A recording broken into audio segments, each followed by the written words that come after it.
Ayan, Happy New Year mga kakapsat. At maaga kaming kumain dahil may pasok.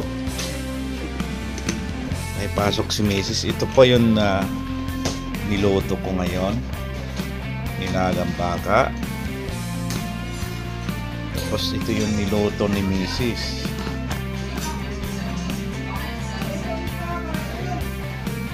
Tapos ito rin yung isa pang niluto.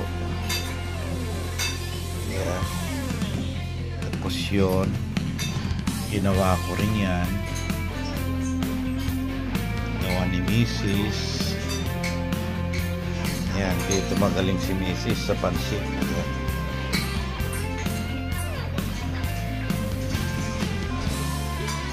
Tapos puto, gumawa rin siya. Puto sa kutsinta. Ito ginawa ng mga bata. Pampaswerte raw.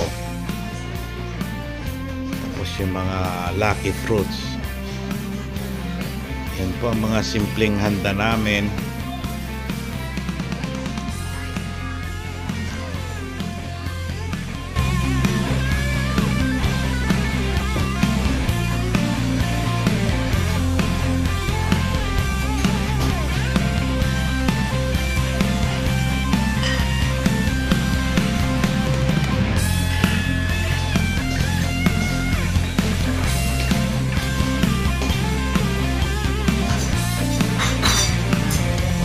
Okay.